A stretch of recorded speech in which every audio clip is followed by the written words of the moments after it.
आंनि जि बुंनांगौ बिबान होदों माथाइनि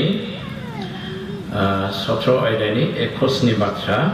बेवहाय फरायला जों नुनो मोनो बे बिषयखौ लानानैहाय इसोरा जि आशीर्बाद होबाय बेनिफ्रायनो इसोरनि सहायजों आवगायदों फरायगोन 20निफ्राय फरायगोन जिसुनि मुङै आं फरायनि जिसुआ बुंफिनदों नोंसोर फोथायनायाव बोलो गैयैखाय मानोना नंथारगौ आं नोंसोरखौ होनो नोंसोरहा बिसर गरसेनि समान फोथायनाय दङमोनब्ला नोंसोर बे हाजोफोरखौ बुंनो हागोन बेनिफ्राय बैयाव दावथ्रोद आरो हाजोआ दावथ्रोदगोन आरो नोंसोर मुंबो खालामनो हायै जानाय नङा आन्थाय आरज खालामनाय आरो उदै बासिनायजों नङाब्ला बेबादिखौ खालामनो हाथारनाय नङा Praise the Lord Hallelujah Hallelujah बेनि सल'खौ जों बयबो ख्रिस्टियानफ्रा मिथिखागौ जिसुआ जेब्ला हाजोआव महर सोलायदोंमोन एलिजा आरो मजेस आरो जिसु ख्रिस्ट बियो हाजोआवमोन बे समावनो सासे भुत हमजानाय गथ'खौहाय बिफाया सेलाफोरनि खाथियाव लाबोदोंमोन खिन्थु सेलाफ्रा होखारनो हायाखै जिसुनि मजेस आरो एलिजाजों रायलायनाय समा जेब्ला जोबो अब्ला जिसुआ हाजोनिफ्राय बे फैफिनदों आरो सेलाफोरखौ लोगो लाफैदों बे समावहाय बे गथ'नि बिफाया जिसुनि खाथियाव थांनानै खावलायदों गुरु नों आंखौ अनखांदो फोरोंग्रा नों आंखौ अनखांदो मानोना आंनि गथ' भुत हमजानानै गोबां खस्थ' मोनबाय गले गले भुतना बेखौ दैयाव नाख्लायो अराव थानाय समावबो नाख्लायो गोबां खस्थ' मोनबाय आं बेखौ नोंनि सेलाफोरनि खाथियाव लाबोदोंमोन नाथाय होखारनो हायाखै अब्ला जिसुआ बुंदों फोथायनाय गैयै आरो गाज्रि फिरियाव थांग्राफोर होननानै बुंदों आं नोंसोरजों बेसे गोबाव थाबावनाय बे गथ'खौ आंनि खाथियाव लाबो आरो जिसुआ बे भुतखौहाय दाद्रि होनानै होखारनाय जादों आरो लोगो लोगो खारदों आरो गथ'खौ बिफानो होनाय जादों बे समावनो सेलाफ्रा सोंदों फोरबो जों मानो होखारनो हायाखै होननानै मानो होखारनो हायाखै ओमफ्राय जिसुआ बुंदों बे समावहाय बे सिरियाव जों नुबाय नोंसोर फोथायनायाव बोलो गैयैखाय नोंसोरा बिसोर गरसेनि समान फोथायनाय थायोमोनब्ला हाजोफोरखौबो दावथ्रोदनो हागौमोन होनना मुंबो खालामनो हायै जानाय नङामोन बे बाथ्राखौ बुंदों आन्थाय होनना बुंफिनदों नोंसोर उदै बासिनाय आरो आरज खालामनाय गैयाब्ला बे खामानिखौ मावनो हाया फोथायनायाव बोलो गैयैखाय होनना बुंदों जों फोथायनायखौ फेदेरनो थाखाय बोलोग्रा जानो थाखाय गाहाया दिन्थिदों बिसर बेगर गरसेनि समान जोंनाव फोथायनाय थायोमोनब्ला बिसर बेगरना मानसिनि नुनायाव साधारन गोरलैल' ओमफ्राय जों बेखौहाय आबिस खालामनानै नायोब्ला बिसर बेगरना गोरलैब्लाबो थावजों सुफुंजानाय बियो बेगर ओमफ्राय बियो थावजों सुफुंजानाय बेगर ओमफ्राय बियो गोथां बेगर नों बेखौ हायाव गारोब्ला बियो गाजा होगोन आरो बियो देरगोन दालाय खागोन गोबां बिबार बारगोन आरो बियो फिथाइ थायगोन गोथां जों साननो हागौ एसेल' फोथायब्लाबो जायो होननानै खिन्थु बेखौ बुङाखै जोंनि फोथायनायखौ जों गेदेर खालामनो थाखाय जोङो गोथार जिउजों जों सुफुं जानांगौ आरो जोंनि फोथायनाया गोथां जानांगौ बेखौहाय बाइबेला जिसु ख्रिस्टआ जोंनो फोरोंनाय जादों आरो बेजोंनो जथेस्थ' नंबावा जों गोथार जिउजों सुफुं जानायनि उनाव भुतफोरखौ होखारनो जों जब्रा सिखारनो सोमोनांथावै जों सेलाफोर बादि जोंबो जिसु बादि जोंबो खामानि मावनो उदै बासिनाय आरो आर'जआव नांथाबनाया गोनांथि दंथारो बेखौ जिसुआ फोरमायनाय जादों अनजायग्रा ख्रिस्ट लोगोफोर समाव जों भुतफोरखौ होखारनो नागिरो नाथाय होखारनो हाया समाव जों जब्रा सिखारनो नागिरो नाथाय जों सिखारनो हाया बे खारनखौ जिसुआ थारैनो बेयाव मिथिहोदों जोङो गोथार जिउजों सुफुं जानानै जोंनि फोथायनाय गोथांब्लाबो जों बोलोग्रा जाबायब्लाबो उदै बासिनाय आरो आर'जआ गोनांथि दं बेखौ जिसुआ मिथिहोदों आरो जिसुआ जेब्ला संसाराव बियो फैदोंमोन गोथां महर लानानै मानसि महर लानानै अब्ला बेयावबो जिसु ख्रिस्ट'आ बियो मावनायजों जोंखौहाय फोरोंफैदों जों उदै बासिनांगौ बेखौहाय जों माथाइनि जों सारि अध्याय जोङो एकनिफ्राय जों जेब्ला 11सिम फरायो अब्ला जों नुनो मोनो जेब्ला जहान बेप्तिस्माया जर्डानाव बेप्तिस्मा होबाय थादों अब्ला गोबां मानसिफ्रा गाव गावनि पापफोरखौ सिमान लायै लायै बेप्तिस्मा होजादों बेखौहाय माथाइनि 3 अध्याय जोङो 1निफ्राय जों फरायलांब्ला जों नुनो हायो 6सिमावहाय बेयाव बुंदों गोबां मानसिफ्रा पापफोरखौ सिमान लायै लायै दैयाव जहानजों बेप्तिस्मा होजादों बेखौ जों मार्कुसनि 1 अध्यायनि फार्स्टआवबो जों नुनो मोनो पापफोरखौ सिमान लायै लायै बेप्तिस्मा होजादों ओमफ्राय जायफ्रा पापखौ सिमान लायालाबा गोसो सोलायालाबा बेप्तिस्मा होजानो फैदों ओइ जिबौ गांसोनि फिसाफोर होननानै बुंदों इसोरनि रागनिफ्राय खारग'नो थाखाय सोर नोंसोरनो खोथाखौ सोर नोंसोरनो फोरोंखो दे नोंसोर गोसो सोलायनायनि खामानिफोरखौ मावनानै दिन्थिदो होननानै बुंदों जों बेप्तिस्मा लानायनि सिगां थारैनो जों पापफोरखौ सिमान लानानैहाय जों गोसो सोलायथारनांगौ बिनिफ्रायसो जों बेप्तिस्मा लानांगौ जों गोथार जिउजों सुफुं जानो थाखाय बे खामानिखौहाय बाइबेला जोंनो मोजाङै दिन्थिदों बे समावनो जिसु ख्रिस्ट'आबो बेप्तिस्मा लानो फैदों आरो बियो धोरोमानिखौ जाफुंहोनो थाखाय ना बुंदों जहननि सिगाङाव जहना होबथानाय समाव खिन्थु धोरोमानिखौ जाफुंनो हो होननानै जेब्ला बुंदों अब्ला जहन बेप्तिस्माया जिसुखौ बेप्तिस्मा होनाय जादों आरो बे समावनो गोथार जिउआ जिसु ख्रिस्ट'नियाव फैदों बे जेब्ला जिसुआ बेप्तिस्मा होजाखांनायनि उनाव हाब्राङाव बे गाखोनानै आर'ज खालामदों अब्ला गोथार जिउआ बेनाव फैदों जों बेहाय नुनो मोनदों बेप्तिस्मा होजाखांनायनि उनाव जिसु ख्रिस्ट'आ गोथार जिउजों सुफुं जानो बे आर'ज खालामदों माथायाव बे आर'ज खालामनाया गैया हाब्राङाव गाखोदों होनना बुंदों जेब्ला लुकासनि 9:22निफ्राय 27सिम जों फरायगोन क्षमा खालाम बे नोंहा क्षमा खालाम जों जेब्ला जाहाय जों 21निफ्राय 22सिम जेब्ला फरायगोन जों बेवहाय जों नुनो हायो बियो बेप्तिस्मा होजाखांनानै बे हाब्राङाव गाखोदों बेखौहाय माथाइनि 3 अध्याय जोङो 13निफ्राय जों 16सिम फरायब्ला जों बेवहाय नुनो हायो ओमफ्राय लुकासनि जों 3 अध्याय 21निफ्राय 22सिम फरायब्ला बेयाव नुगोन बेयाव आर'ज खालामनाया गैयिया लुकासआ उल्लेख खालामदों बे गोथार जिउजों सुफुंजानो आर'ज खालामदों जेब्ला आर'ज खालामदों अब्ला गोथार जिउआ बेनाव फैदों आरो गोथार जिउ फैनाय लोगो लोगो बियो माब्लाबाबो बिफा इसोरनि दायित्व मोननानै खामानिखौ लानानै फैनायाव बे लोगो लोगो मावाखै बे 40 दिन 40 सान बे उदै बासिदों बेयाव बे सैतानजों आजादों आरो बेयाव बियो इसोरनि जिउनि बोलोजों इसोरनि बाथ्राखौ लानानै सैतानखौ फेजेननाय जादों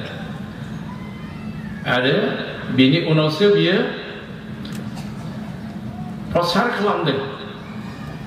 जोङो सारिनि 17निफ्राय माथाइनि 4:17निफ्राय फरायब्ला जों बेहाय नुनो हायो बेहाय जिसु ख्रिस्ट'आ जोंनो फोरोंनाय जादों जों बेखौ फोथायनाय साफ्रोमबो मानसिफ्रा गोथार जिउजों सुफुं जानांगौ बेप्तिस्मा लानायनि उनाव आरो जों बोलोग्राहै इसोरनि खामानिखौ मावनो बोलोग्राहै जोङो प्रसाराव जों थांनो थाखाय उदै बासिनाय आर'ज खालामनाया जोंनि थाखाय गोनां बेखौ जिसुआ मावना दिन्थिदों जिसुआ बेखौ मानो मावनानै दिन्थिफैदों मानो उदै बासिनांगौआ इसोरनि थोननाय बोसोन जों बेखौहाय लेबि बिजाबनि 16 अध्याय जोङो 29निफ्राय 34सिम फरायब्ला जों नुनो मोनगोन 23 अध्याय 26-32आव फरायब्ला जों नुनो मोनगोन बिसान बिजाबनि 29 अध्याय जों 7निफ्राय 11सिम फरायब्ला जों बेहाय नुनो मोनगोन बेहाय इसोरा मजेसनि गेजेरजों बेखौ होनाय जादों बोसोराव खेबसे 7 मासनि अखाफोरनि 10 दिन हाबनायावहाय रायफ्रा आंनि बे रायफ्रा गाव गाव पापनिफ्राय प्रायश्चित मोनो एबा उद्राय जानायखौ मोननो थाखाय पापनिफ्राय गहोजानायखौ मोननो थाखाय नोंसोरो 9 दिन हाबनाय लोगो लोगो नोंसोरो उदै बासिनानै 10 दिनखौ सान हाबजासे बे 10 दिननि सानसेखौ सान हाबजासे नोंसोर उदै बासिनांगोन होननानै बुंदों आरो बे दङ खुनु नोंसोर मुगा मुसिबो जानो आरो दै लोंनो नाङा होनना बुंदों आरो खामानि मावनो नाङा होनना बुंदों बे प्रग्रामावहाय बेखौहाय बे बाइबेलावहाय बे मोनथाम आयदानिफ्राय आं जे खोथाबाय बे थानाय पत्रआव फराया मोनजोबगोन आरो बे उदै बासिनाय प्रार्थना खालामनाय पापनिफ्राय गहोजानायखौ मोननो बे प्रग्राम खालामनायावहाय मेन्दा फिसा सिथारनो थोननाय जादों मेन्दा फिसा सिथारनानै इसोरनो बुलि होनो थोननाय जादों बेखौ मिथिहोदों जाबाय मजेसनि गेजेरजोंनो जोंनि पापनिफ्राय गहोजानाया जिसु ख्रिस्टनि थै बोहैनायजों जागोन आरो जोंनि उदै बासिनाया जिसु ख्रिस्टनि मुंखौ लानानैहाय बे जानो नांगौ बेखौहाय मिथिहोनाय जादों दा बे बोसोनखौ होनाया बे जिसु ख्रिस्टआनो मानोना बेनो इसोर बेनो बिसा जिसु ख्रिस्ट बेनो गोथार जिउ साथामजों सासेल' बे इसोर बेखौहाय बियो सेनाइ हाजोआव जेब्ला 40 दिन मजेसा दङमोन बे समावनो बेखौ होनाय जादों प्रथम उदै बासिजेननायखौ जों बाइबेलाव नुनो हागोन मजेसा प्रथम बियो 40 दिन बे उदै बासिदों जेब्ला सेनाइ हाजोआव इसोरा मजेसखौ लेंहरदों नोंनि रायफोरखौबो नों लाबो होननानै अंखालांनाय बिजाबनि जोङो 10 सिरियाव जेब्ला फरायो बेयावहाय जों नुनो मोनो मजेस नोंनि रायफोरखौहाय नोङो दिनैनिफ्राय लाना गाबोन साननैसिमाव गाव गावखौ गोथार खालामनो थिनदों बिसोरो गाबोनसिमाव गोथार खालामदों आं सानथामाव बे सेनाइ हाजोआव नुजाफैगोन आरो आंनि रायफ्रा बयबो आंखौ नुगोन आंनि महिमाखौ नुगोन बेनिखायनो बिसोर गाव गावहाय बे साननैनि गेजेराव गोथार फोथारनानै बिसोर बे सेनाइ हाजोआव थाफैदों होननानै बुंदों आरो बे दिनाव बिसोर साननैयावहाय नियम बादिनो गाव गावनि पापफोरखौ बिसोर सिमान लादों आरो फोथार जादों आरो जेब्ला सानथाम जादों सुस्रांनानै दोननाय खसाबफोरखौ बिसोर गाननानै बे सेनाइ हाजोआव सारिय'फाले बिसोर थाहैदों बे समाव इसोरा गावनि महिमाजों नुजादों बे अनिस्किया जों फरायलाङो बे समावनो इसोरनि जोंख्लावनाय जोमैनि सिङाव मजेसा हाबलांदों होननानै बुंदों मजेसा हाबलांदों जोङो बेखौहाय जेब्ला जों बाइबेलाव फरायो जों बेहाय जों नुनो हायो जोङो ओंखारलांनायनि 24:18 जेब्ला जों फरायो बेहाय बे 40 दिन इसोरजों लोगोसे दंमोन होननानै बुंदों आरो बेयावनो इसोरा मजेसनि गेजेरजों गोबां आयगाफोरखौ होनाय जादों आरो बे गोबां आयगा होनायनि गेजेराव 10 आयगाखौ प्रदान खालामनानै होनाय जादों आरो बे समावनो इसोरा मजेसनो नैबे लिबि बिजामाव लिरना दोननाय बिसान बिजामाव लिरना दोननायखौहाय बे सेनाइ हाजोआवनो इसोरा मजेसनो बोसोन होनाय जादों फास्टिं थानांगौआ इसोरनि हुकुम होनाय बेखौहाय मजेसनि गेजेरजों इसोरा नुजाथि होनाय जादों आरो बे जे सेनाइ हाजोआवनो होजानाय बेखौहाय नोंथांमोना स्रा बुजिनो थाखायहाय लिबि बिजाबनि जोङो 27 अध्याय जोबथा अध्यायनि जों जोबथा सिरियाव जेब्ला फरायगोन अब्ला बेहाय नुनो मोनगोन बेफोर गासै हुकुमफ्रा मजेसनि गेजेरजों इसोरा मजेसनो होनाय सिनाइ हाजोआव होनाय होननानै बुंदों बेवहाय स्रा बेवहाय दिन्थिनाय आरो बे फास्टिं थानायाबो बे सेनाइ हाजोआवनो बे 40 दिननि समावनो होनाय आरो बेखौ होखांनायनि उनाव जों नुनो मोनबावो मजेसआ 40 दिनखौ 3 टाइम बियो थादों बे सानथाम खेबथाम बियो थादों 40 दिनखौ बियो खेबथाम थादों मजेसआ माब्ला बे थाया बियो सेनाइ हाजोआव जेब्ला इसोरजों दंहैयोमोन बे समाव बियो बेहाय 40 दिन इसोरजों लोगोसे थादों बे समावनो इसोरा मजेसनो 10 आयगाखौ गावनि आसिजों लिरनानै होनाय जादों जोङो बेखौहाय अंखारलांनायनि 24-18 जेब्ला फरायो 10 आयदाखौ बेयाव मजेसनि आखायाव गथायनाय दं ओमफ्राय बेयावहाय 40 दिन बियो दंमोन ओमफ्राय जों बेखौ आसिजों जे इसोरा लिरनानै होदों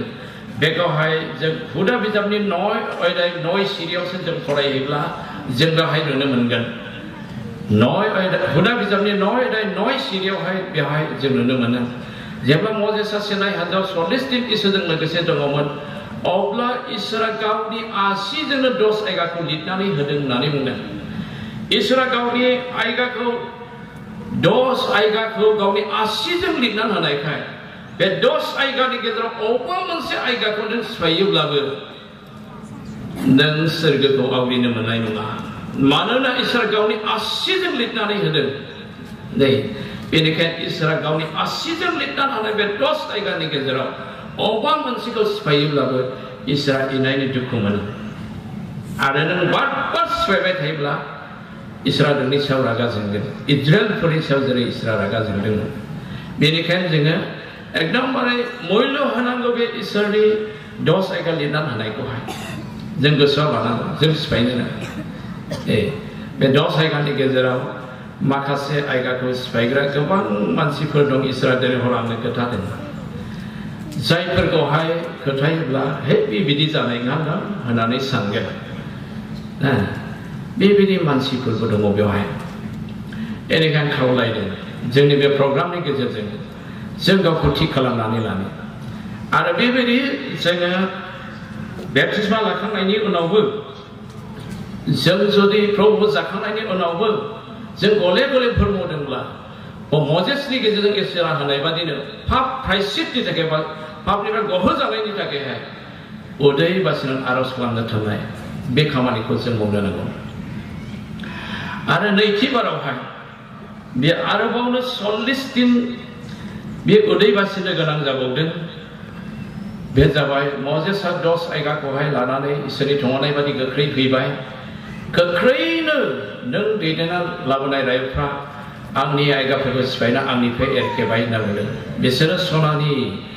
मोसौनि दामब्रि मोसौ दानानै बिसोर खुलुमबाय होननानै बुंदों नों गोख्रैनो थांदो जोङो बेखौहाय ओंखारलांनायनि 32 अध्यायनिफ्राय फरायला जों नुनो मोनो ओमफ्राय 30-34 आव मजेसनि आरज खालामनायखौ जों बेवहाय नुनो मोनो ओंखारलांनायाव उदै बासिनानै आरज खालामनायखौ उल्लेख खालामाखै मजेसआ मोआब हाजो सेराव थाहैनाय समाव जेब्ला बियो बे हुदा बिजाबखौहाय बियो फोरोंनाय जादों लिरनानैहाय अब्ला बियो बेवहाय गोसोखां होनाय जादों हुदा बिजाबनि 9 अध्याय 17 निफ्राय जेब्ला 20 सिरिसिम फरायो अब्ला जों बेहाय नुनो हायो बियो बेवहाय प्रकाश खालामदों रायफोरनि सिगाङाव जेब्ला नोंसोर मोसौनि मुर्ति खालामदोंमोन अब्ला इसोरा इनायनो राग जोंनानै नोंसोरखौ संहार खालामनो हास्थायदोंमोन होनना बुंदों अरबादि बियो राग जोंदोंमोन होननानै बुंदों आरो जोंब्लावगासिनो दंमोन होनना बुंदों हाजोआवहाय अब्ला आरो मजेस आरो इसोरा आंखौ बुंदोंमोन नोङो बे रायजोनिफ्राय एरखेदो आं नोंनिफ्राय गेदेर जाथि आं उत्पन्न खालामफिननायसै होननानै इसोरा आंखौ बुंदोंमोन होनना बुंदों नाथाय बे समावहाय मजेसआ फैनानै नुफैबाय खुलुमगासिनो दङ आरो बे 10 आयदाखौ खुबैख्रबनाय जादों आरो सनानि मोसौनि दामब्रिखौ उंग्लिनानैहाय बेखौ दैयाव फोजावनाय जादों आरो माखासेखौ लोंहोनाय जादोंबो होननानै बुंदों बेवहाय बियो 40 दिन 40 हर बे उदै बासिना इसोरनि खाथियाव थांफिना गुग्रुबनानै आरज खालामहैदो बे नैथि बार 40 दिन उदै बासिनाय मजेसनि बेखौहाय ओंखारलांनायनि 10 अध्याय 1 निफ्राय 10 सिमबो फरायोब्ला मोननो हागोन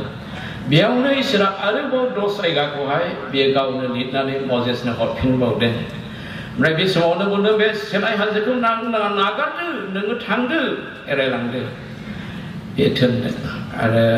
10 आयदाखौ हरखांनायनि उनाव लाखांना फैनायनि उनाव बे जायगाखौ बिसोर एरायनाय जादों ओमफ्राय एरायनानै गुबुन दाबसे जायगायाव थाहैदों ओमफ्राय आरोबावनो इसोरा मजेसनि गेजेरजों बुंदोंमोन डाइरेक्ट आं सायख'नाय हादरनाव नोंसोरनो होनो थाखाय बुंनाय हादरनाव नोंसोर लोगो लोगो हाबहैदो होननानैहाय बिसोरखौ थोननाय जादों बेसखौ थांनाय जादों ओमफ्राय सुलुग लाग्राफोर 12था फैदनिफ्राय 12 जन सुलुग लाग्राफोर सायख'नानै थंहरदो होननानै इसोरा मजेसखौ बुंदों आरो मजेसआ 12था फैदनिफ्राय 12 जन मानसिफोरखौ सायख'नानैहाय सुलुग लानो थंहरनाय जादों ओमफ्राय बे सुलुग लानो थांनायफ्रा 12 जना बिसोरो सुलुग लानानै फैबाय आरो थांनाय सुलुग लानानै फैनाय गासै 40 दिन बिसोर नांबाय किन्तु जेब्ला सफैदों अब्ला कालेब आरो जशुवानि अनगायै 10 जन फैदनि मानसिफ्रा गिख्रंफैदों जों हाबनो हानाय नङा बिराद बोलोगोरा जाथि गिदिर दंफां गलायफोरखौ बिसोरो बानो आरो गिदिर अन्थाइजों वाल होखननाय बेनिखायनो जों बेयाव हाबनो हानाय नङा जों बेयाव थाङोब्ला जों दावहावबो जेनगोन जोंनि फिसाफोरखौ जों बान्दा बान्दि खालामनानै जों बान्दा बैनांगोन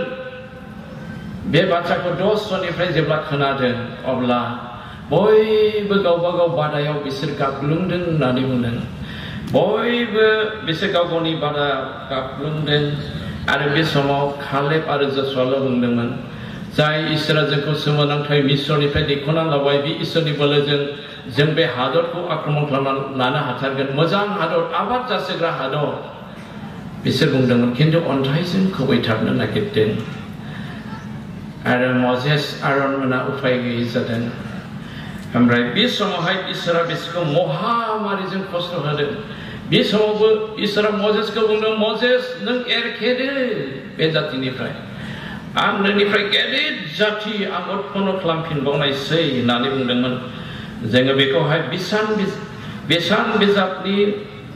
बिजाबाव फरायला नुनो मोनगोन 13 अध्यायनि 1 निफ्राय जों 31 सिम फरायलाबा सुलुग लाग्राफोरखौ थंनाय आरो फैफिननायनि सोमोन्दै आरो 14 अध्याय 1 निफ्राय जेब्ला जों फरायगोन जोबजासे अब्ला बेवहाय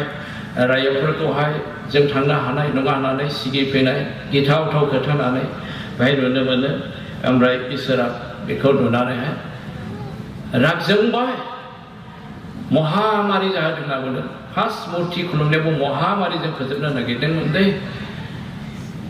मजेसआ 40 दिन 40 हर इसोरनियाव फास्टिं थानानै प्रार्थना खालामनायनि गेजेरजोंसो इसोरा गावनि रागखौहाय जिमायदों होमब्लासो बन्द जादों आरो बे सुलुग लानो थांहरनायावहाय थांनानै बेबायदि सिगिफैनायावबो इसोरा महामारिजों 10 जनखौबो सिथारदों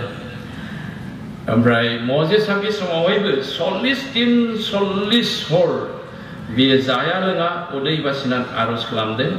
बेखौहाय नोङो बिसान बिजाबाव बेयाव मोननाय नङा बे एखे घटना गोरोबनाय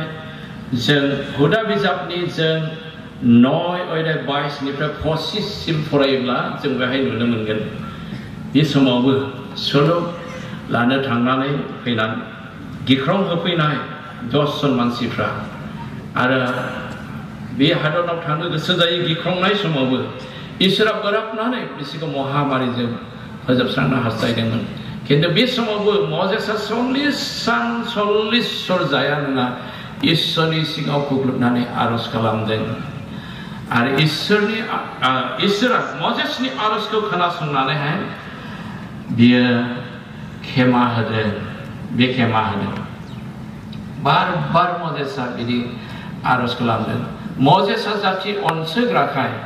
बे ओरैबायदि आर'ज खालामदों ओंखारलांनायनि जों 32 अध्याय जों जेब्ला 32 निफ्राय फरायो जों बेवहाय जों नुनो हायो प्रभु नोंनो बे रायजोखौ दैखोनानै लाबोबाय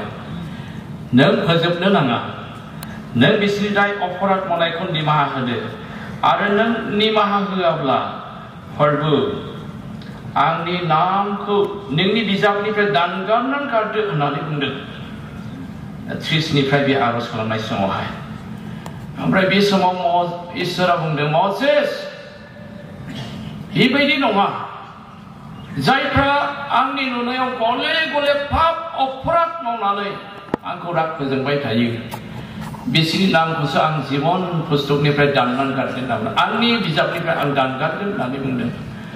अब्ला बे जों बयबो ख्रिस्टियानफोरनि थाखाय गोसोआव लानो गोनां नों प्रभुखौ मोननायनि उनाव एबा प्रतिष्ठान मोननायनि उनाव गोथार जिजों दैदेन जानायनि उनाव नों पापजों नों बाहायजानो नाङा नों पाप मावनो नाङा पाप मावोब्ला मजेसनि सिगाङाव मिथिहोदों आंनि बिजाबनिफ्राय आं दानगारगोन ओमफ्राय मजेसनि 40 दिन 40 हर उदै बासिनाय आर'जखौ लानानै इसोरा निमाहा होदों ओमफ्राय बियो प्रतिज्ञा खालामदों जोङो बिजाबनि 14 आयदा गासैफोरखौ फरायना नुनो मोनगोन आं निमाहा होबाय मजेस नोंनि आर'जखौ लानानै नाथायब्ला 20 बोसोर बैसोनिफ्राय जेसेबां गोजौआव ओंखारबोनाय जेसेबां मानसिफोर दं बैसोगोराफोर बोराइसाफोर बुरैसाफोर जोलाव सिख्लाफोर कालेब आरो जसुवानि बंस'नि अनगायै आं गासैखौबो बे मारु गोदान फोथाराव आं थैलाबायहैगोन सुलुग लानानै फैनायजों लोगोसे 40 दिन जेरै नांदों बिसोरनो सानसेखौ बोसोरसे सानसेखौ बोसोरसे सुलुग लानानै फैनायाव जेरै 40 दिन नांदों बिसोरखौहाय 40 बोसोर आं बे मारु गोदान फोथाराव सैहैगोन आरो थैहैगोन होनना बुङो इसोरा खोनासंबाय सोरखौ पाप अपराध मावनानै जिउ खांग्रा मानसिफोरखौ अनजाग्रा ख्रिस्ट लोगोफोर बेनिखायनो जों सोरगो रायजोआव हाबहैनो मोनजासे एबा जिसु ख्रिस्टआ जोंखौहाय जोमैनि रथआव गसंनानै लांखोनो फैजासे जों पाप मावालाबा जों थानो नांगौ माने इब्रिनि 9 अध्याय 28 पदनाव बुंदों जिसु ख्रिस्टआ खेबसे जोंनि थाखाय बे बुलि होजाबाय नाथाय खेबनैयाव जेब्ला जोंखौ लांखोनो फैगोन बे समावब्ला पाप मावालाबा जिसु ख्रिस्टखौ लामा नायना थानाय मानसिफोरखौसो लांखोगोन होननानै बुंदों बेनिखायनो अनजाग्रा ख्रिस्ट लोगोफोर जों मानसि हिसाबै समाव जोंनियाव दुर्बलता दङखाय जों पाप मावफ्लाङो सोरबाबा मोदोमनि अभिलाषफोरखौ लानानै बेनिखायनो मजेसनि गेजेरजों इसोरा जे नियमखौ होदों पापनिफ्राय गहोजानायखौ मोनो बोसोराव खेबसे उदै बासिनानै आर'ज खालामनो थाखाय मजेसनि गेजेरजों थोननाय जादों गोबाङा बुङो मा उदै बासिलायनांगौ जों परित्रान मोनखाबाय जिसुआबो बुंगौमोन ना आं इसोरखा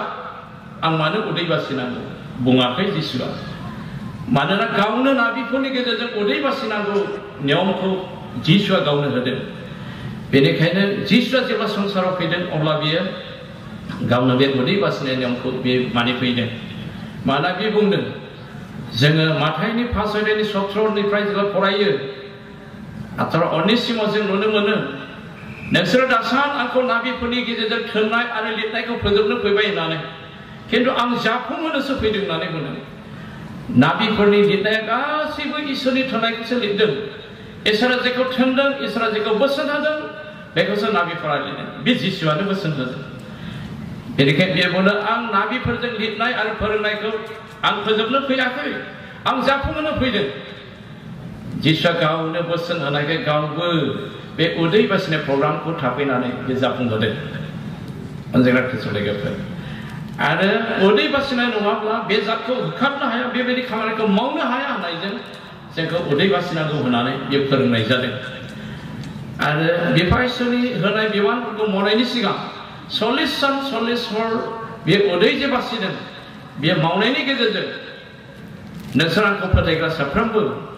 आंनि हाबाफोरखौ मावग्राफ्राबो बेबायदि उदै बासिनांगौ बियो थोननाय जादों जायनि थाखाय सेलाफ्राबो गोथार जिनि बोलोजों सुफुंजानो बिसोर 10 दिन बिसोरो उदै बासिनानै नेनानैफ्रा गोथार जिनि बोला फैयागौमानि नेबाय थादों गोथार जिवा जेब्ला फैगोन अब्ला बिसोर सोमो गोनां खामानि मावदों जिसु बादिनो दिनै जोंबो बे खामानिखौ मावनो नांगौ खावलायनाय थादों अननानै फरायदो ध्यान खालामदो आरो मावनो नाजादों आरो जों जे जिसु ख्रिस्टखौ फोथायनायनि गेजेरजों जों स्रांखौ मोनबाय एबा बासायजानायखौ मोनबाय आरो गोथार जिखौ जों मोनबाय जिसु ख्रिस्टनि गोथार जिनि स्रांखौहाय जों खोमसियाव सोरां होनो जोंब्लाव होनो आरोबावनो इसोरा जेसे नाबिनि गेजेरजों उदै बासिना खोमसियाव स्रां होनो थोनदों जोङो जेसेनि 58 अध्याय 1निफ्राय जोबजासे फरायब्ला जों बेहाय नुनो हागोन बेहाय मोननै दलनि उदै बासिनाय बेहाय दङ मोनसे इसोरनि बोसोनखौ मानियालासेनो इसोरनि थोनाय थोननाय बादि नङालासेनो गावनि इच्छा जानानै गावनि गोसोनि इच्छाखौ फुरा खालामनो थाखायसो उदै बासिनाय बिसोरनि आर'जआ गोजौसिन थांनाय नङा होननानै बुंदों। आरो मोनसे दलनि थाखाय बुंनाय जादों जायफ्रा इसोरनि बोसोन मानियो, इसोरनि इच्छा बादि सोलियो, बेसोरखौ इसोरा 11था खामानि मावनानै उदै बासिनो थाखाय बोसोन होनाय जादों। जों जेसियानि 58 आयदाय जोङो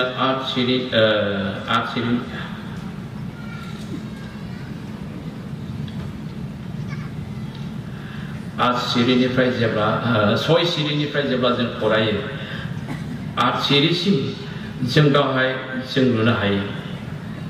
बे बाइबेलावहाय आं फरायथिनानै होनि बेफोरखौ जों गोसोआव लानानै उदै बासिनानै जों खोमसियाव जिसु ख्रीष्टनि स्रांखौ जों जोंब्लावहोनो नांगौ। जेसेना बेनि गेजेरजों बेखौ मिथिहोनाय जादों आरो बे स्रांआसो जिसु ख्रीष्ट। जोङो जहननि 8:12 जेब्ला फरायो जिसुआ बुंदों आंनो संसारनि स्रां, जायफ्रा आंनि उन उन फैगोन बिसोर खोमसियाव थाबायनाय नङा, नाथाय गोथांनि गेदेर स्रांखौ बिसोर मोनगोन। बे जिसु ख्रीष्टआनो आरो जेसिया बेनि गेजेरजोंनो बे स्रांनि बिसय मिथिहोदों। जेसियानि 9 आयदाय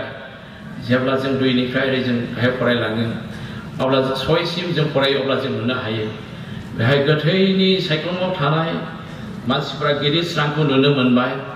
आरो जाथि मानिखौ बियो बिमायनो फेहेरबाय आरो बिमायनो रंजाहोबाय। बेसोर गिदिर स्रांखौ नुनो मोना रंजाबाय होननानै बुंदों। आरो माइ हानाय बोथोराव जेरै मानसिफ्रा रंजायो बेबायदि रंजाबाय होनना बुंदों। लुथिं खालामनानै मोननाय समाव जेरै मुङा रानला रंजायो बेबायदि रंजाहोबाय होनना बुंदों। बेयाव ओमफ्राय 6 पदआव बुंदों जिसु ख्रीष्टखौ बेयाव मिथिहोदों सान्थिनि राजा होननानैहाय। दा बेखौ जों मोननाय मानसिफोरखौहाय जेसेना बेनि गेजेरजों उदै बासिनानै खोमसियाव स्रां होनो थिनदों। बे 11था इसोरा बोसोन होनानै जों बेहाय आं जों मोजाङै फरायब्ला बेहाय जों नुनो मोनो गावनो बेहाय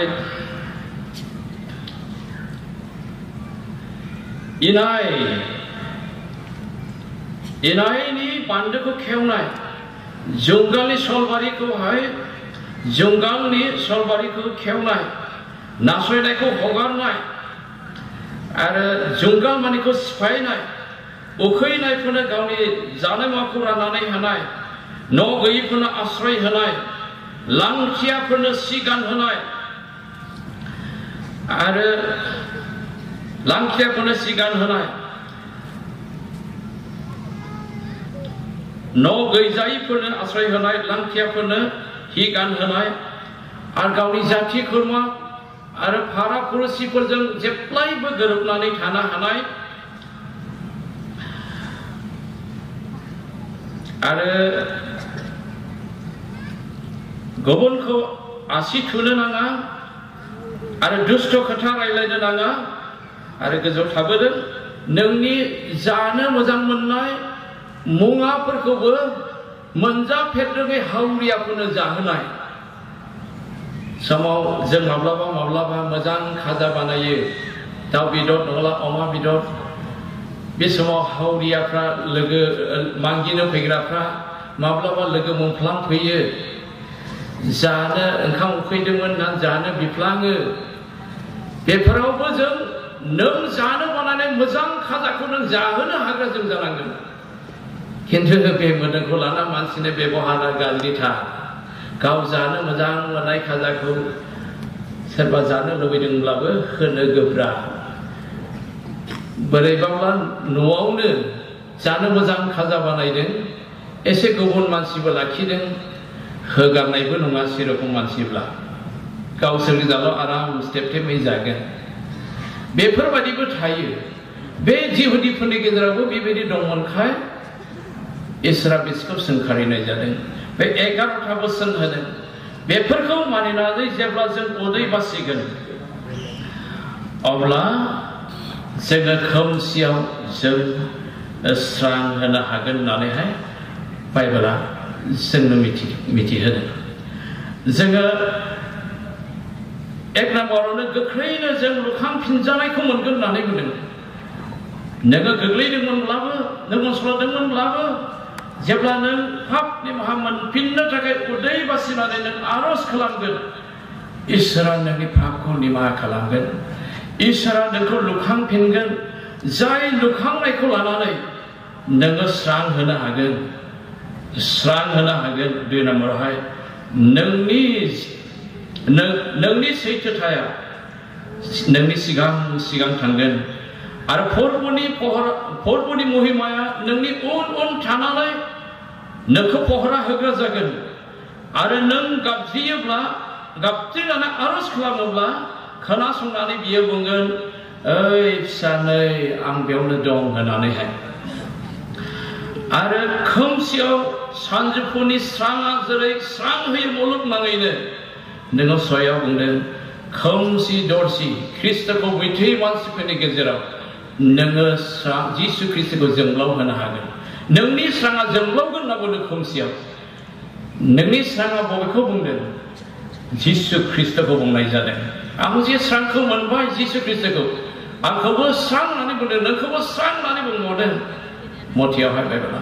बेनिखायनो जों जे ख्रिस्टखौ मोनबाय, बे ख्रिस्टखौ खोमसियाव जों मिथिसार होनो बोलोग्राहै सोमोनांथाव खामानि मावनायफोरजों थारैनो उदै बासिनाया गोनां। बे 11था इसोरनि होनाय बोसोनखौ मानिनानै जेब्ला जों उदै बासिगोन, अब्ला बेबायदि जों लुखांफिनजानायखौ मोनगोन। नों खोमसियाव स्रां होनो हागोन। नोंनि सैथोथा जेब्लायबो मानसिफोरनि सिगां नुजागोन